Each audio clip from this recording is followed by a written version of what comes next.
Hello everybody, my name is Aiden and welcome back to another video. Ladies and gentlemen, I have a question to ask for all of Bulls Nation out there that decides to click on this video and listen to the question and listen to my response. And that question is, with our 3-game winning streak being present and alive and active for the Chicago Bulls right now, does this officially make us a better team without Zach LaVine? It's a big question, and a lot of people will have their say on it and stuff of that nature. I want to take a deeper dive into what I think and whether or not we can actually see Zach LaVine come back to this team and kind of prove himself with this team and prove that he does belong in a team like this and how we're playing at the moment, stuff like that.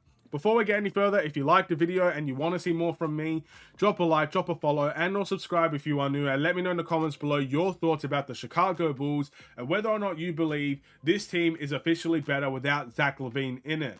And although this doesn't necessarily reflect my answer, I have to suggest this: the numbers do not lie. In the 3 games that we have seen without Zach LaVine in the lineup, the Chicago Bulls have cracked 110 points in every single one of them. The Bulls in 2 out of the 3 of them had 30 plus assists. We've won the rebounding battle in every single one of those games. And I think the defensive rating for the Chicago Bulls has increased dramatically since Zach LaVine has been out of the lineup. So those things kind of indicate where the Bulls are going right. But does that necessarily answer the question? That is something that we need to take a deeper dive into, because numbers are one thing, eye test is one thing, but we know what player Zach LaVine is. We all know it. Whether we like to admit it or not, Zach LaVine is a 3-level scorer at his best. He can average around 24 to 25 points at his best. He's a very efficient player at his best. The problem with Zach LaVine is not the type of player that he is, not how he fits into the system. The problem with Zach LaVine is that, for whatever reason, he's not producing his best this season for the Chicago Bulls. You can make excuses for Zach LaVine last year, with his injury to his knee, not having a true off-season, basically having to manage a knee injury mid-season. All those things are valid excuses for Zach LaVine, and it's understandable why he had a bad start to last season. But there's no excuse for Zach LaVine this season. He's come in fully healthy. He's had an off-season. He's just not played well. He's played every game that he could, despite the right knee soreness, of course, that sent him out for a couple of games. But he's played most games for the Chicago Bulls. He's had a 50-point performance against Detroit. He's had a couple of good performances. He's still averaging around 20 points per game, but he's not producing his best performances. And I think everybody that watches the Bulls games can clearly tell that. And again, I'm even looking at some of the chat that I still have on the screen. There are a couple of people saying that Zach LaVine is the problem for the Chicago Bulls at the moment. So I guess the question is the Chicago Bulls a better team without Zach LaVine? My answer to you is that we need to see Zach LaVine back in the team to kind of really see once and for all. My problem is how we use Zach LaVine. Zach LaVine has turned into a point guard for this team. That's what I don't like about Zach LaVine.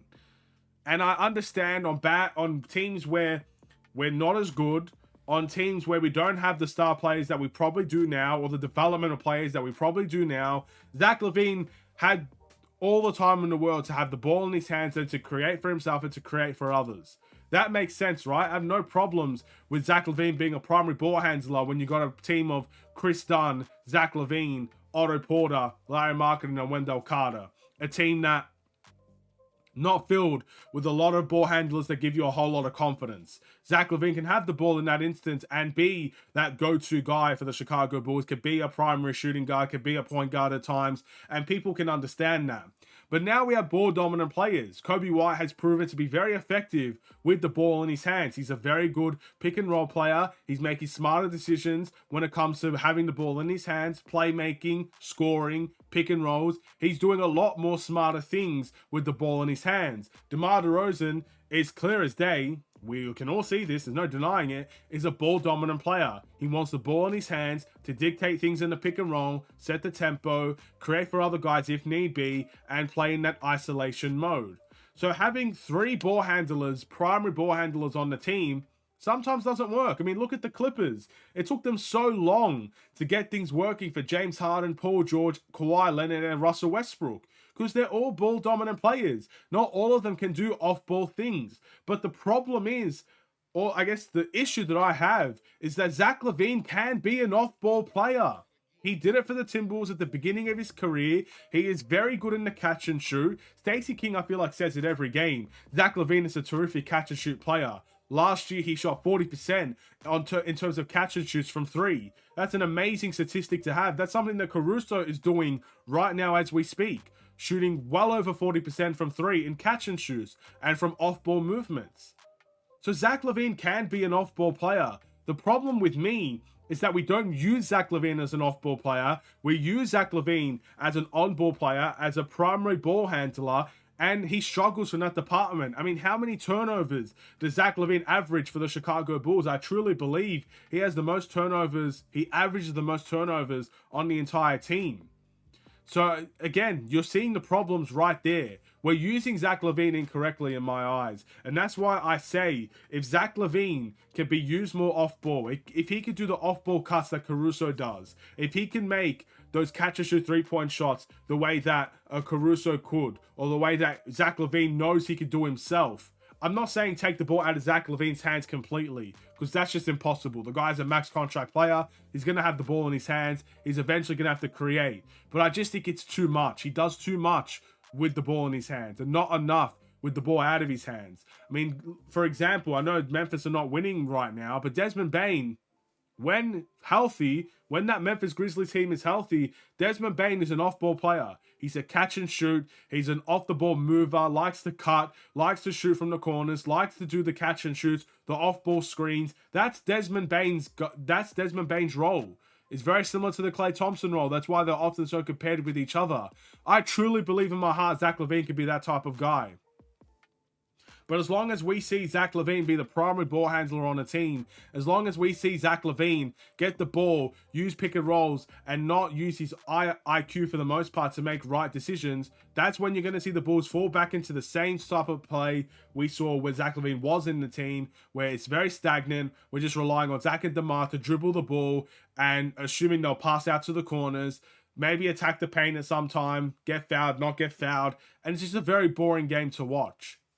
So if Billy Donovan can find a way to make that adjustment and use Zach more in the off-ball modes and the off-ball ways and trust Coby White to be a ball handler in this team like he was with Zach LaVine out of the lineup, I think you'll see the best out of Coby White.